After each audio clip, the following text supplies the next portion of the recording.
Ni matumaini yangu ni mzima wa afya kabisa, msikilizaji na mtazamaji kwa hivi sasa. Mimi naitwa Samuel Gerard, president Sam kwenye mtandao wa kijamii. Hii inaitwa Evening Podcast na kipindi kinaitwa Evening Podcast. Follow hapo na subscribe. Leo kuna habari za kimichezo mbalimbali ambazo tutakujuza. Ndani kuna watu wa nguvu, wachambuzi niko nao, utawafahamu kwa majina yao. Inakuaje hapo? Na bwana Fresh Bana, unakwenda kwa jina gani? Nakwenda kwa jina la Samuel Sminda. Naam, na brother hapo mimi naitwa Mbwene Mgombelo aka Vinicius Junior Winga Teresa. Sawa bwana, leo katika kipindi chetu tuna habari za kimichezo kama nilivyokuambia. Ningependa tuanzie hapa Bongo. Kuna michezo imechezeka weekend hii. Ndio, michezo ya CAF Champions League. Simba alicheza, Young Africans pia alicheza, Singida na Azam. Lakini kuna draw ambayo inachezeshwa ya robo finali. Tukiachana na Simba, Yanga, Azam na Singida Black Stars ambazo zimetolewa, leo hii kuna draw inachezeshwa, ndio. Sasa ni vilabu gani ambavyo unaviona vinaweza kukatishia kwa uchache, na draw yenyewe itakuwa ni namna gani? Kwanza ukiangalia draw ya hatua ya robo finali inakutanisha manake wale watu ambao wameongoza na waliofuatia kwenye makundi yao. Unaona ni timu ambazo zinastahili kufika pale. Sidhani kama kuna mtu ambaye amefika pale kwa bahati mbaya. Ni uwezo, kwa sababu ni mechi 6, haubahatishi. Ni plani, mbinu nzuri, unapojipambania, mahesabu yako ndio yanakufikisha pale. Unamwona kwenye hatua hiyo ya robo finali, kwenye draw ya leo, unaona mmo ndani kuna mtu kama Mamelodi Sundowns, kuna mtu kama Experience, kuna mtu kama National Ahli, kuna mtu kama Stade Malien humo ndani, unaona. Kuna mtu kama Piramidi, unaona, mtu kama RS Berkane. Kwa hiyo ni timu ambazo ni giant wa mpira wa Afrika. Labda kwa mizania michache unaweza kumweka mtu kama Stade Malien, lakini unaona the rest waliobakia ni wakubwa. Kwa I hope itakuwa ni draw nzuri sana, na naamini yeyote ambaye atapangiwa kucheza naye kwenye hatua ya robo finali tutashuhudia mchezo mzuri sana. Kwa hiyo tunaweza tukasema baada ya kutoka kwa vilabu vyetu vya Tanzania, pengine labda kama ule mwamko wa soka letu, tunaweza tukasema tumedrop sana kwa kiwango kubwa, maanisha kwa lenki na maanisha kwa hata CV zetu tunavyofahamika. Samuel, kwenye mpira wana kitu chochote ambacho kinafanyika, labda wanazungumza ni performance, pia wanaangalia na matokeo yako kwa ujumla. Kwa namna moja ama nyingine, kutokana na matokeo ambayo yametokea na timu zetu zote kutolewa katika mchuano ambao ilikuwa inashiriki, kwa namna moja ama nyingine tumekuwa tumedrop kiwango, na pia hata ndio ambao watu walikuwa wanatutreat, wanaanza kututreat kwa namna tofauti. Ambavyo kidogo mtu ambaye alikuwa unamuona alikuwa anatuwakilisha vizuri Simba, muona amemaliza nafasi ya mwisho katika kundi lake. Pia mtu mwingine ambaye kidogo naye alikuwa anakuja ni Young Africans, ambaye pia naye katolewa juzi. Kwa namna moja ama nyingine mpira una njia nyingine ya ukuaji zaidi ya kupata matokeo uwanjani. Kwa kitu ambacho kinaendelea kwa namna moja ama nyingine, kivivyo kama tukubaliana ya kwamba tumedrop na tumeshuka kiwango, hata ranking manake tutakuwa tutasogea mbali zaidi kutokana na watu ambao watakuwa tayari.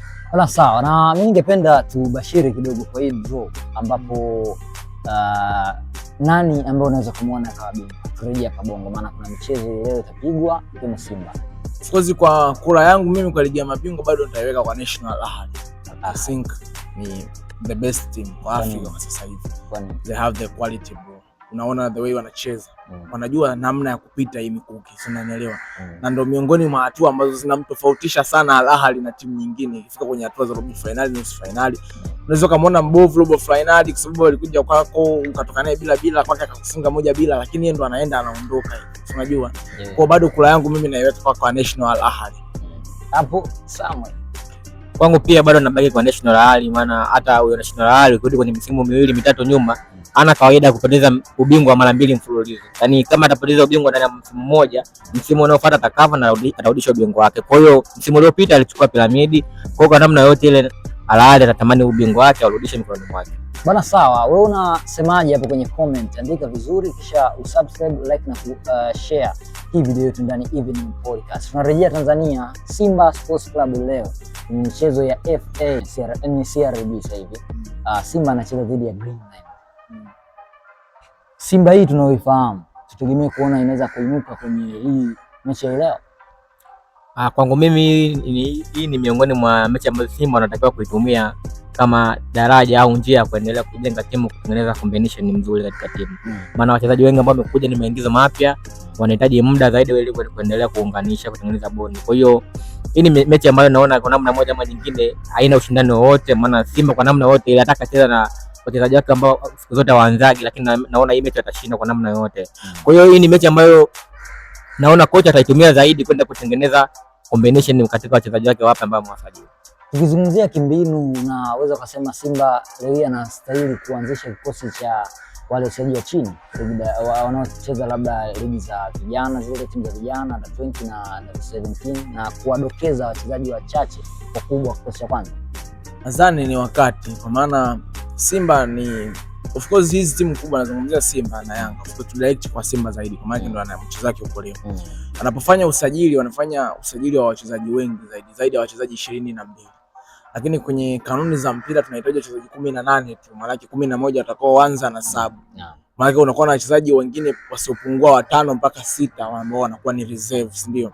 Kwa unapopata fursa ya game kama hizi ambazo hazina pressure sana, although ni game za kufuzu, lakini unajaribu kutengeneza balance na wao wapate game time ya kucheza. You never know, unaweza usimpe nafasi leo ukamchezesha mchezaji ambaye ni first 11 then akapata majeraha, afu game inayofuatia ni ya maana zaidi ya ligi.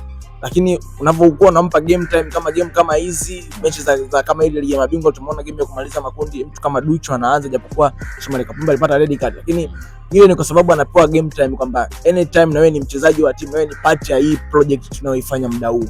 Kwa anavyowapa muda, maana yake anawatengenezea kujiamini kwamba na sisi ni part ya hii plan. Nihamishe swali hilo kwako Sam. Unadhani kwamba sasa hivi ni sahihi kwa wachezaji ambao tunasema wale chipukizi, wachezaji ambao hawapati nafasi kwenye mchezo wa leo Simba dhidi ya Ghana? Kwa namna moja ama nyingine, unajua wachezaji wanakuwa kutokana na mfumo au maybe kutokana na approach ya game, kocha anaamua anaingia na wachezaji wake, lakini wachezaji wanakuwa na vitu vingi vya tofauti. Kwa hiyo na kuna game zingine inakuwa na pressure kucheza na mchezaji ambaye utakuwa na risk, game inakuwa ni ngumu. Kwa hiyo kwa mechi kama hizi ambazo zina pressure, ni game muhimu na mzuri zaidi kuenda kujaribu kumtumia mchezaji na kuona mchezaji huyu katika mfumo huu anachezaje na namna gani atakuwa na hit na game gani jinsi atakuwa na approach. Issue ya game time, match fitness haiwezi kuwa vikwazo juu ya maneno mnawasemea kwamba kuwapa nafasi wachezaji ambao walikuwa hapana nafasi. Haujui wana msemo anakuambia mchezaji ni kama mwanajeshi. Sio, unanielewa? Maana yake vitani, yani wewe vita ni sehemu ya maisha yako. Na kwa mchezaji mpira vita ni mechi. Yani mechi ni sehemu ya vita ya mchezaji. Kwa hiyo issue ya game time, issue ya switching ya wachezaji, si ndio? Inaweza ikaathiri mfumo mwalimu direct, na tukaona kabisa kwamba pengine angekaa mtu fulani ambaye ana game time angefiti zaidi, lakini kwa sababu tunaona ni mechi ambazo hazihitaji pressure sana, mpe nafasi na yeye aamini kwamba kwa nini watu wanasema angekaa mtu fulani angefiti zaidi, maana yake kuna mahali mimi sifiki. Atafika vipi kama hapati game time? Umeelewa? Kimpa game time maana yake atapambania kile kitu ambacho anakiamini. Tunamwona Duchu. Sidhani kama kuna mtu ana swali na Duchu. Unaona, good performance, big match, CAF Champions League, anapewa game time, anaonyesha uwezo. Hofu yangu ni uhitaji wa mchezo wa leo. Simba kwenye michuano ya FA amekuwa si nzuri sana kwa hivi karibuni.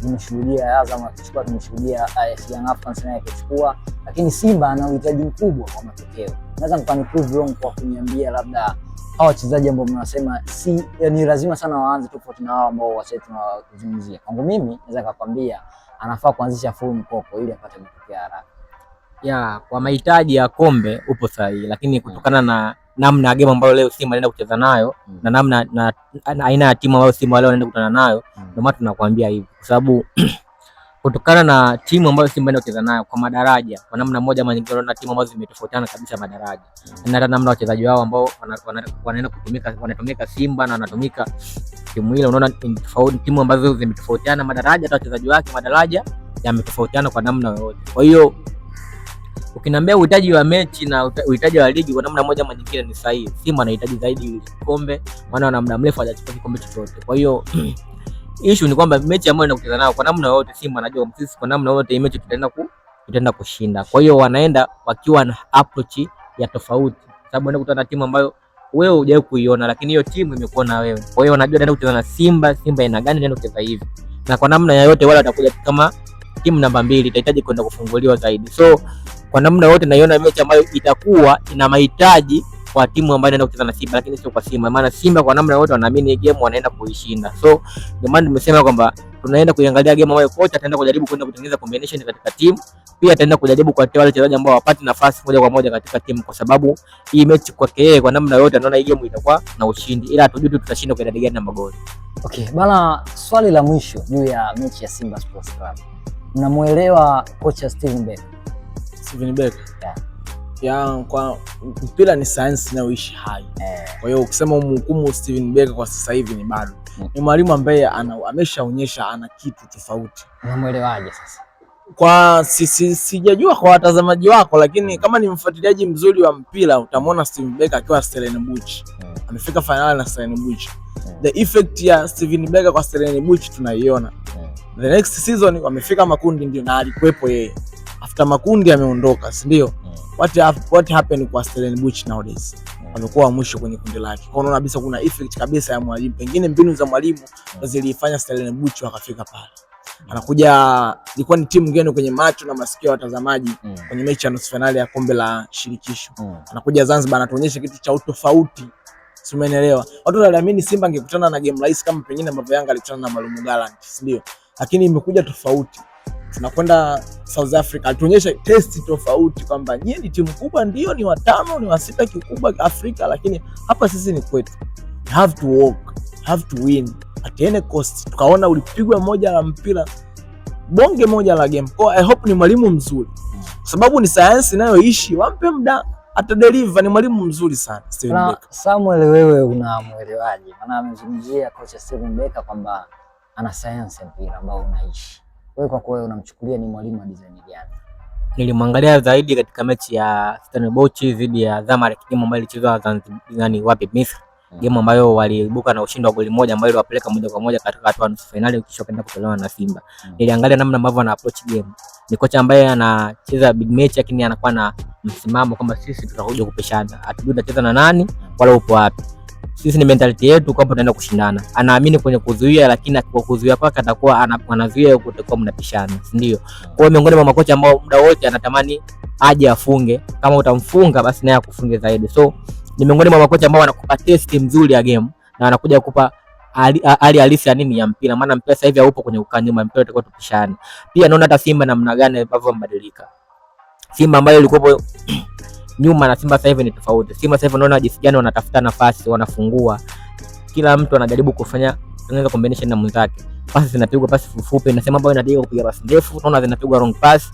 Pia unaona Simba ambayo inatumia zaidi ubavuni, yani mashavuni, mawing kwa kwenda kufungua game. So kwa namna yote unaona kocha ameenda kuibadilisha Simba kwa namna ya uchezaji, pia hata mentality ya wachezaji unaona imebadilika sasa hivi, pambanaji upo mkubwa. Simba ilikuwa inatajwa, ikitaka kucheza Simba unataja uwezo wa mchezaji mmoja mmoja, labda ili Mpanzu Jenchelawa, lakini sasa hivi Simba ukitaja unamtaja kila mchezaji kutokana na mentality ya mchezaji anachofanya, anatengeneza consistency kwamba kila mchezaji katika timu wote mnafanana uwezo na kila ni sehemu, kila mchezaji ni sehemu ya timu. Kwa hiyo ile situation ikienda kujenga kwenye timu, maana yake kila mchezaji anaamini mimi nina kitu tofauti kuonesha katika timu. Kwa hiyo kwa namna moja ama nyingine Steven Becker ni kocha ambaye anakuja kubadilisha mpira wa Simba. So kwangu mimi naona kocha ambaye anahitaji muda zaidi ili kwenda kudeliver kitu ambacho anacho. Bana, sawa, hii ni Evening Podcast. Mimi ni presenter Sam 255 Samuel Gerard. Jina langu yupo hapa pamoja na Ambwene. Ambwene bana ni moja kati ya mchambuzi mzuri, na pia Samuel naye ni moja kati ya mchambuzi mzuri. Nyuma kamera ni Pazuri Media. Cha msingi subscribe, like na kucomment kwenye hii video ili kuwa mwanafamilia wetu wa kila tukiwa tunapandisha posti huwa unaiziona ndani ya channel yetu.